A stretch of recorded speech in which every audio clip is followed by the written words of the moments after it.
déjà été avec une fille noire? Moi? Non. Un noir qui pour moi n'a jamais été avec une fille noire, je trouve ça bizarre. Pourquoi tu trouves ça bizarre? Mais c'est à cause, je pense que c'est à cause de tous les préjugés dont nous souffrons constamment à cause de vous, les hommes noirs. C'est plutôt parce que... Non, c'est juste à cause de tes marqueurs somatiques, comme tu n'as pas fait table rase du passé et que tu te réfères à ce que tu as vécu. Hein, donc forcément, tu as un avis biaisé et tu as ce qu'on appelle des biais de confirmation par rapport aux hommes noirs, tu vois. Au lieu de quantifier quel type d'homme noir t'a fait souffrir et quel type d'homme noir dont tu parles, eh ben, tu préfères essentialiser puisque c'est beaucoup plus simple de se dédouaner de toute responsabilité. Et c'est mieux plutôt d'incriminer les hommes noirs parce que c'est eux la raison de tout ton malheur, bien sûr. On a connu ce discours depuis des années, ça n'a pas changé grand-chose, tu vois. Tu radotes ce qui a déjà été dit, moi ça ne m'ébranle pas sur ce que je sais déjà, tu vois, sachant qu'en plus tu omets certains facteurs. Mais bon, que voulez-vous? C'est toujours plus facile de prendre des raccourcis sans se donner la peine de réfléchir. Dans l'échelle sociale, la femme noire, c'est celle qui est le plus en bas, c'est la personne qui, on est vu, soit on est trop, soi-disant masculin, on est trop agressif, on n'est pas joli, on n'est pas ci, on n'est pas ça. Et bon, là, tu lui fais quoi? Tu lui fais un procès d'intention, quoi? C'est quoi? Il est au tribunal, il doit se justifier parce qu'il n'est pas sorti avec une femme noire. Ça devient ridicule. On est dans un speed dating ou on est dans un quoi? On est dans un. Tu fais quoi? Tu lui fais un interrogatoire? On est au commissariat? Donc à un moment donné, il faut un minimum de sérieux. Si en tout cas tu es sensible, tu as encore t'as encore certaines insécurités par rapport à ce que tu as vécu, tu travailles sur toi. Donc tu fais une analyse rétrospective, d'accord, par rapport à ton passé, ok. Et puis t'arrêtes aussi de nous fatiguer avec des discours que vous commencez à balancer, à propager partout sur les réseaux sociaux, que ce soit sur TikTok, Instagram, YouTube. Ça fait des années que vous dites les mêmes choses. Et je vois pas beaucoup de changements, donc il n'y a pas beaucoup de réflexion aussi faite à ce sujet. Ça commence à bien faire. Quand tu dis que les femmes noires, tu parles de quel type de femmes noires qui souffrent? Quand je vois des Cap-Verdiennes, elles ne disent pas ce genre de discours. Quand je vois une Westaf, elle ne dit pas aussi ce genre de discours. Tu parles de qui? Et quand tu parles des hommes noirs, tu parles de qui? Des Bantous, tu vois? Tu parles de qui? Des Westaf? Ceux qui sont d'Afrique de l'Est, de l'Ouest, Afrique centrale, des Afro-Américains, des Antillais, des Réunionnais, tu vois? Tu parles de qui? Des Khoisan, puisque c'était les premiers peuples africains qui se sont mélangés avec les Bantous, les Khoisan, pour ceux qui ne savent pas, tout voilà. Donc c'est aussi une ethnie justement qui parlait le langage de l'Afrique australe, voilà. Donc, enfin bref, moi en fait cette espèce d'essentialisation commence à me fatiguer. On n'apporte jamais d'éléments de réponse, on se base seulement sur ce qu'on a vécu. Et puis, on fait comme si c'était un cas général, quoi. La majorité des hommes noirs sortent avec des femmes noires et vice-versa. C'est la minorité qui dérange. Et pourquoi elle te dérange? Enfin bref, on va la laisser continuer. Et recevoir ces attaques de, je sais pas, de blancs ou d'arabes ou de trucs comme ça, c'est une chose. Mais quand tu reçois de tes frères, on va dire tes compatriotes, ils n'ont pas utilisé frères et sœurs, on n'est pas frères et sœurs, mais des gens qui te ressemblent en soi, ça fait beaucoup plus mal parce que tu te sens vraiment abandonné, d'autant plus que dans... C'est bizarre, puisque j'ai pas l'impression que tu... Enfin, tu es partial avec les hommes, tu vois, et tu es impartial avec les femmes. Je t'invite à regarder la chaîne de Degwem Pro, puisqu'il posait 40 000 fois les mêmes questions, puisque c'était limite sa ligne éditoriale, il en faisait son fonds de commerce. Quand il posait des questions à certaines femmes noires, je le cite, quelle nationalité est la plus laide ou la plus moche? Il y avait certaines femmes noires qui disaient que certains de leurs semblables étaient moches. Nationalité que vous n'appréciez pas vraiment. Camerounaise. Quoi? Camerounaise? Ah ouais? Je trouve. Je suis sûr. Et pourquoi tu dis des Camerounaises? Si j'en connais, elles sont moches. Ah d'accord. Et toi? Personne n'est laid. Personne n'est laid. Arrête toi aussi. Arrête de mentir. Je sais pas. Indien Et les camères. Ils sont pas belles et pas beaux, les camères. Ah ouais. Et une dernière question, la nationalité qui vous attire le moins? Les Maliens. Les Maliens. Et pourquoi les Maliens? Ils sont sympas, ils sont... Non, c'est pas, je les aime pas trop. Ah d'accord, et toi? Les Maliens, oui. Ouais, les Maliens. Voilà, les Maliens. T'as convaincu? Ouais, les Maliens. Les Camers, ils sont mignons. Mais pourquoi C'est rare, hein. Je sais pas. Ils Mais pourquoi pas en fait? T'as déjà sorti avec un Camerounais? Non, jamais. Mais pourquoi pas? Je sais pas. Je sais pas, j'aime pas leur. Je sais pas, j'aime pas. C'est-à-dire L'origine des plus manches de l'Afrique, selon vous? Les Camerounais. Les Camerounais, ils sont moches, ils ont un visage. Les Guinéens, les Guinéens. Les Guinéens? Non, les Guinéens, ils sont mignons, ça dépend. Juste, ils ont un gros nez. Mais pardon, les Togolais. Ah, tu t'es trompé alors. C'est pas les Franchement, Guinéens. non, je vais te dire, les Camerounais et les Z. Les Z. Ouais, les Z là. D'accord. C'est tout. Elle pouvait très bien dire, voilà, je trouve moche les hommes qui sont par exemple d'Europe de l'Ouest ou de l'Europe de l'Est, hein, ou je sais pas, n'importe quelle nationalité, à part ceux qui sont soit de la diaspora. N'hésitez pas à les dénigrer. Donc, tu as une façon un petit peu d'aborder les choses qui est un petit peu étriquée, tu vois, puisque c'est toujours plus facile de toujours avoir adopté une posture victimaire sans quantifier quel type d'hommes noirs, tu vois, ont ce genre de comportement. Ce n'est pas parce que tu as 3 ou 4 ou 5 Renois qui t'ont dit justement, qui ont eu des commentaires désobligeants vis-à-vis de toi, que tu vas commencer à englober tous les hommes noirs, tu vois. Tout ça, c'est par rapport justement à des critères sociaux qu'on appelle communément la sexual market value, dans le jargon, là on parle de dating game par rapport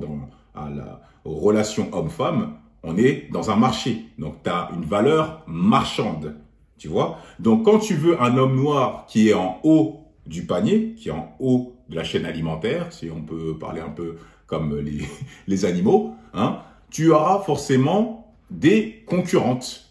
Donc forcément, ta valeur marchande ne va pas se limiter qu'à ta carnation. Tu vois ce que je veux dire? Il y aura plusieurs facteurs qui vont rentrer en jeu.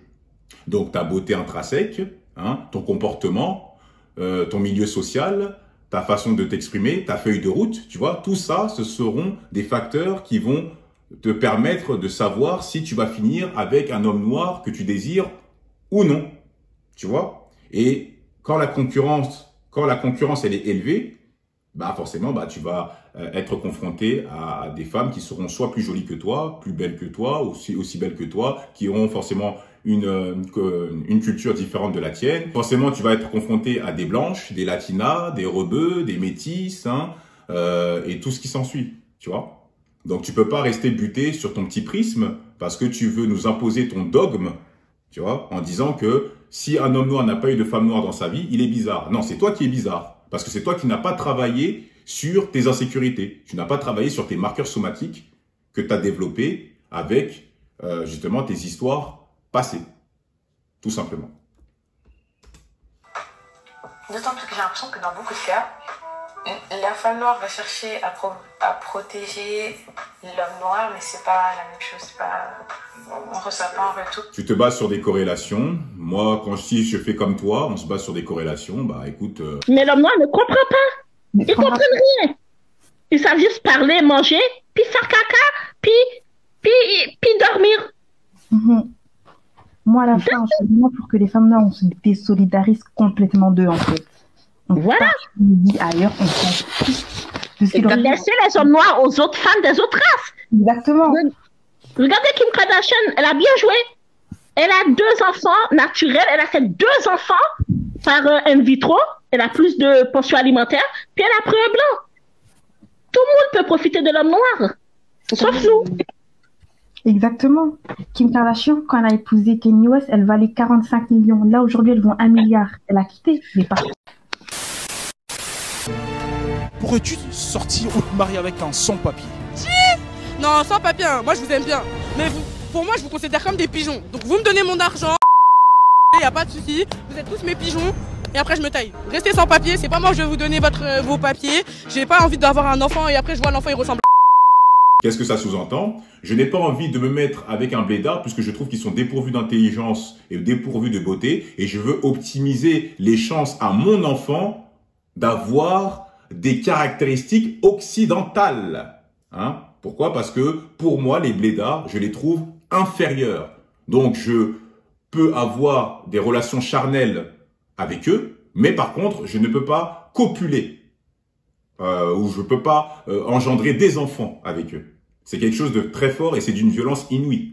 Il y a des femmes qui ont dit aussi que « Ah ouais, je ne peux pas me mettre avec un homme noir parce que voilà, il est trop noir, parce qu'ils ressemblent, ils ont des grosses têtes, ils ont des gros nez, toujours dans les stéréotypes. » Si moi, je fais comme toi, je me base sur des corrélations, tu vois, je vais aussi essentialiser en disant que « Ah ouais, non mais j'ai entendu certaines femmes noires dire ça, donc maintenant je vais englober et je vais dire que toutes les femmes noires ont cette façon de penser. » Ça, c'est ça qu'on appelle de la masturbation intellectuelle. C'est que tu prends des raccourcis, tu prends ce qui t'arrange, tu vois. Et puis, tu en fais une idée générale. Voilà. Et c'est pour ça que ça fait des années que certaines femmes n'avancent pas, hein, puisque ce sont des blessés de guerre.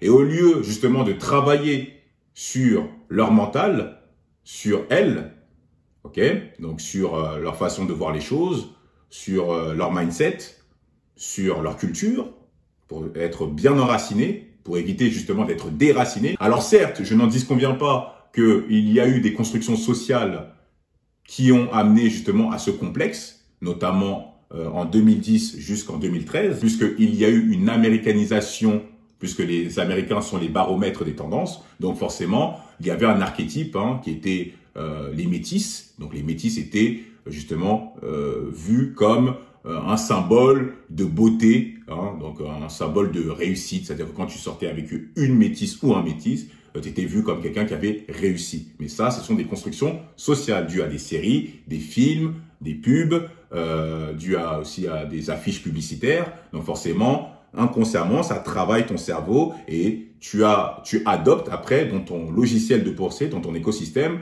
comme quoi les métis sont supérieurs, surtout quand tu es complexé, tu vois. Mais ça, c'est faux. Il faut comprendre d'où ça provient, pourquoi ils font ça. Donc, à partir de là, tu composes avec les choses, et sachant que c'était à une certaine époque, on était jeunes, influençables, il y avait une sorte d'instrumentalisation. Donc, forcément, on était tous touchés à des échelles un petit peu différentes. Nous, on était plus éloignés de l'archétype imposé, justement, par cette tendance, par les métis. Un peu qui avait la tête ovale, les yeux noisettes, les lèvres un petit peu rosées, tout ça, et tout ça avec les traits doux, tout ça quoi. Donc plus tu avais par exemple des pommettes qui étaient perchées avec des traits du visage beaucoup plus marqués, je dirais plus autochtones, plus tu étais vu comme moins désirable. Donc on te mettait un malus. Alors que plus tu te rapprochais du standard de beauté, plus on te mettait une RP, donc un bonus, tu vois. Mais ça c'était l'époque. Est-ce que ça veut dire que c'est une vérité universelle? Non. Pourquoi? Parce que tu sais très bien que la société, hein, dans l'environnement dans lequel tu vis, il y a des normes, on t'impose une norme. C'est à toi maintenant de t'informer, d'étudier, de te cultiver pour comprendre que cela, ce sont juste des tendances. Vous n'avez pas remarqué que tous les 3 mois, il y a toujours des nouvelles tendances, des nouveaux trucs, un nouvel outfit, un nouveau style. D'abord, c'est les Coréens. Après, il y avait la période maghrébine, plutôt la période rebeu, hein, qui était mise en avant. Après, il y avait les métis qui étaient mis en avant. Après, les babtous. Après, il y a le style oversize. Après, il y a le style où il y avait les blazers, tout ça. Chaque fois, ça change. Tu vois? Mais si vous êtes là, à chaque fois, on vous balade émotionnellement. Ah non, ça peut pas marcher. Voilà. Mais bon, comme je l'ai dit, c'est plus facile d'insulter les hommes noirs, c'est bien connu. Et en plus, les hommes commencent, je parle de manière très générale, on va dire qu'en Europe, c'est ça le problème. Sortir avec une noire, c'est devenu à la mode très récemment, on va dire. Avant, c'était ah non. Genre, je sais pas, moi quand je parlais avec des Capverdiennes, je les sentais pas complexées. Hein.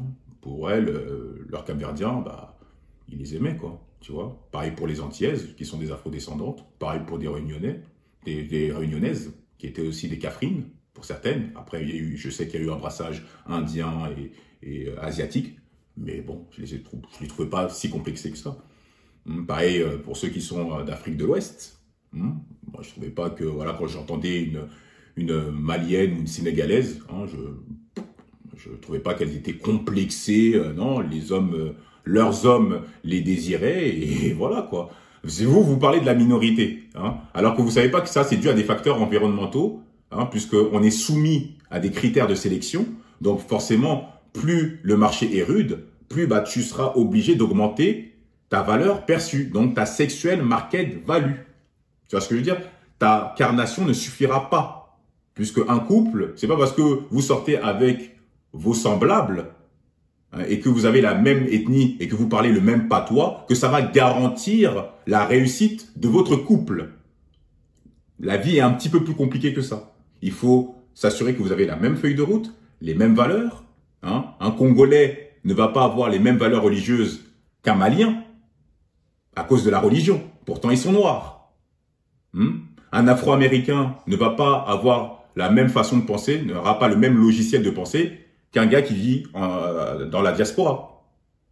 Pourtant, ce sont des noirs. Pourquoi? Parce qu'il y a des codes culturels qui sont différents. Tout simplement. Pareil pour les Jamaïcains, pareil pour les Antillais. Hein, ils parlent créole, ils ont leur culture à eux. Pareil pour les pays, on va dire, anglophones, hein, qui ont eu une colonie anglophone, comme le Ghana, le Togo, tout ça. Voilà. À Londres, pareil, il y a beaucoup de communes, il y a beaucoup de Ghanéens et de Nigériens. Hein? Est-ce que c'est pour autant que, voilà, ils se détestent tous? N'importe quoi. Je trouve ça un petit peu étriqué comme raisonnement. Hein, ça se voit que tu n'as pas travaillé sur toi. C'est dommage parce que t'es pas moche, voilà, tu vois. Tu m'as l'air plutôt jolie. En tout cas, je pense qu'il y a pas mal d'hommes subsahariens qui seraient prêts à se mettre avec toi. Mais comme tu nous montres aussi tes insécurités alors que tu es dans un date, tu vois, c'est une espèce de speed dating, bah, ça donne pas envie de te connaître, quoi, tu vois.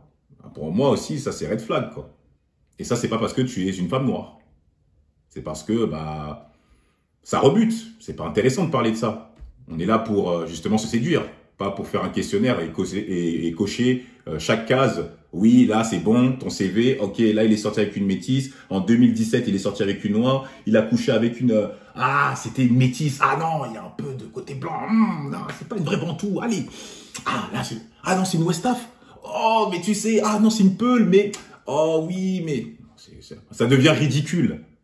Ça devient ridicule. L'Afrique a plusieurs ethnies. Hein, elle a plusieurs cultures. Même si avant, c'était pas le cas. Mais il faut composer avec les choses. C'est tout. Tout est noir sauf nos meufs. Non, mais après, c'est pas une mode. On sort pas avec une couleur, on sort avec un cœur.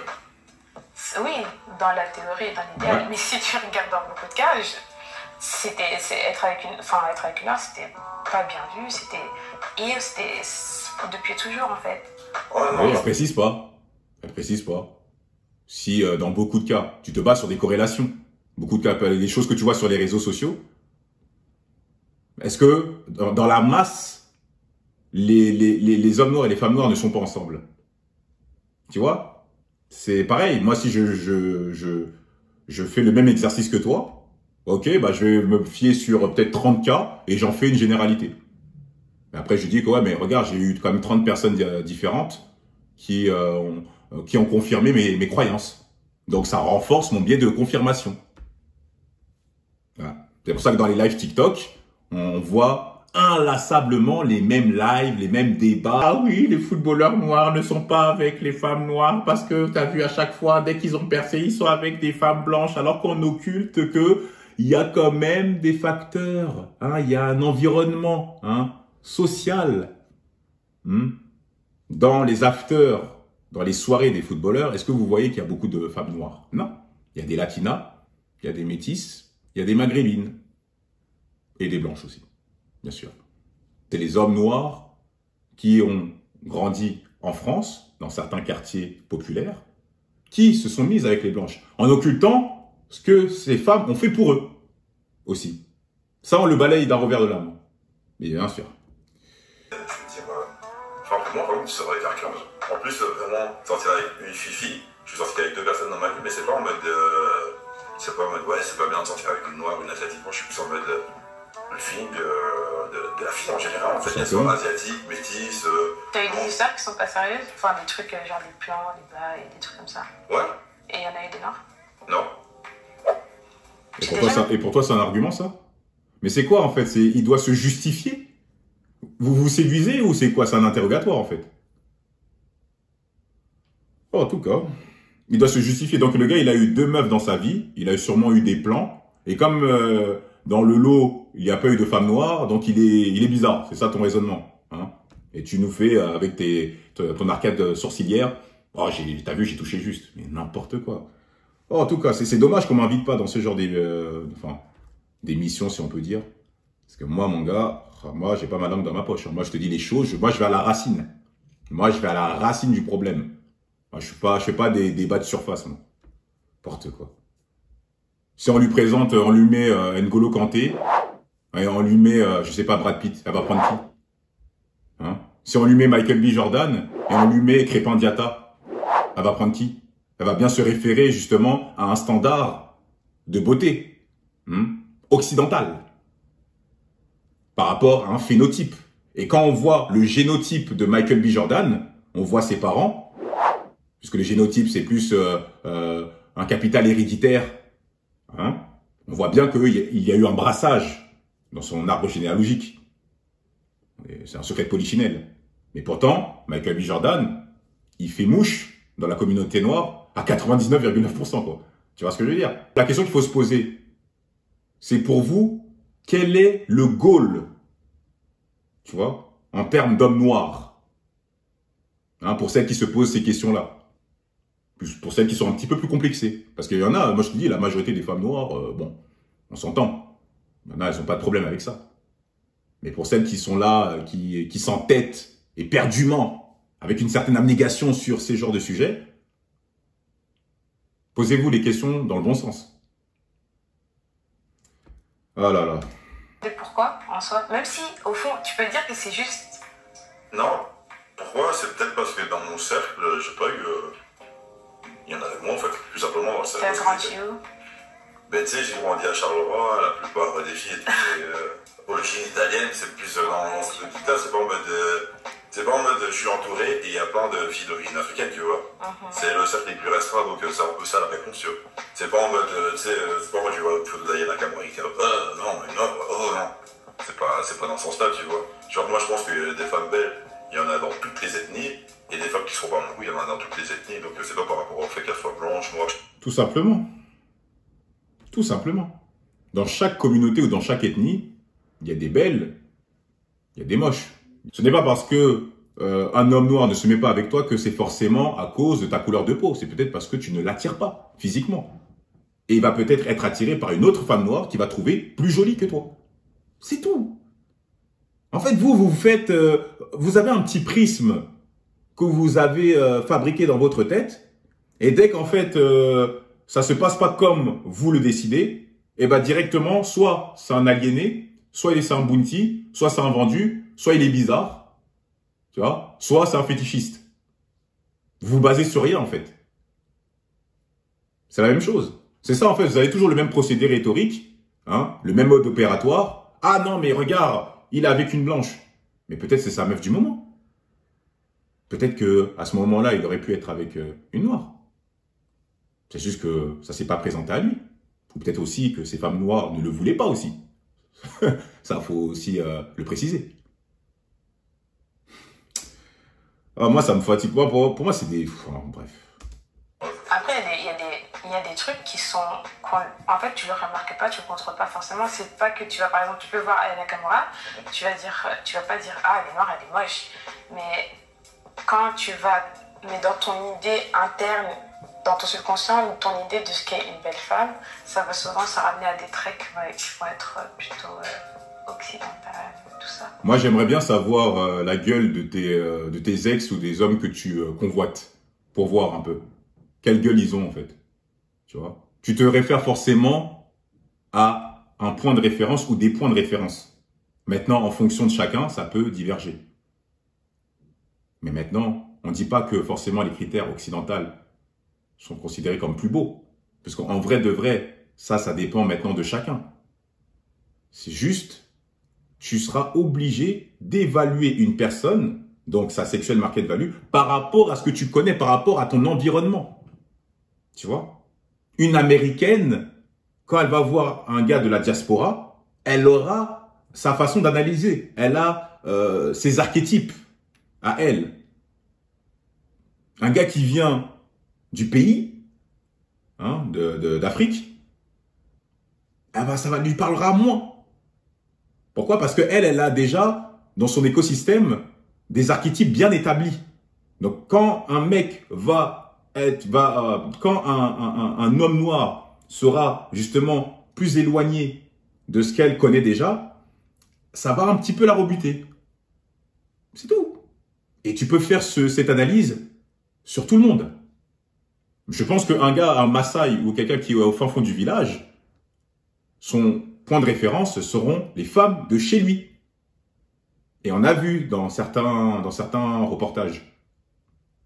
Mon gars, il y en a, il te dit, mon gars, moi c'est mes femmes noires ou rien. Moi les femmes blanches, je les trouve pas belles. Pour lui, c'est ses femmes. Hein? Femme noire, pour lui, c'est le goal. Pourquoi? Parce que dans son paradigme à lui, c'est ça son point de référence. Et lui, il les trouve sincèrement jolies, belles, elles sont magnifiques. C'est tout. Je sais pas pourquoi vous mettez une charge mentale, parce que dès que vous vivez 3-4 expériences, ah ça y est, on généralise. Après, je dis pas que c'est ton cas, hein. Parfois, c'est des trucs à si. Du coup, si tu mens. Depuis là, tu l'incrimines, tu lui fais un procès d'intention. Donc arrête de faire... tu dis que c'est bizarre. Donc indirectement, tu lui dis que le gars est bizarre. Moi, je sais même pas comme moi. Pour moi, c'est red flag. Hein. Une meuf qui a ce genre de comportement, c'est pas séduisant. Et puis, c'est même pas intéressant. Tu vois. Fort, hein. Moi, j'aurais aimé.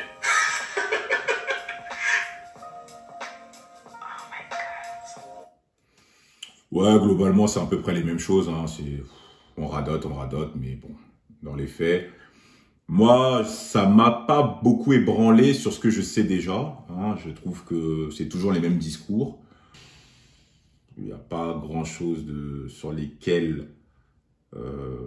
sachant que bon, c'est un sujet quand même assez vaste, tu vois, parce que bon, faut savoir aussi que il y a plusieurs facteurs qui expliquent cela par rapport aux constructions sociales, tout ça, la ségrégation, l'époque coloniale, parce qu'il faut savoir que bon, surtout aux États-Unis, il y avait quand même l'école, il y avait 3 écoles différentes, hein, donc il y avait l'école des blancs, des métis et des noirs, donc forcément dans la communauté afro-américaine, hein, c'est sûr que mon gars, c'est beaucoup plus accentué et eux, ils sont beaucoup plus communautaires. Hein. Ces sujets-là sont plus sensibles, alors que nous, en France, c'est pas pareil. Hein. C'est différent, du moins. C'est qu'une minorité qui se mélange dû justement aux générations, hein. Surtout la 3e et 4e génération. Hein. Pour eux, c'est normal en fait d'être mélangés. Après, il y en a ils prônent le communautarisme, d'autres la mixité, d'autres ils s'en foutent, ils sont détachés de tout ça. Après, voilà, dites-moi ce que vous en pensez, vous, quelle position vous avez par rapport à ça, commentez, dites-moi vos avis en commentaire, je vais les lire avec attention. Et puis voilà, sur ce, likez, pouce vers le haut, ok, partagez en masse.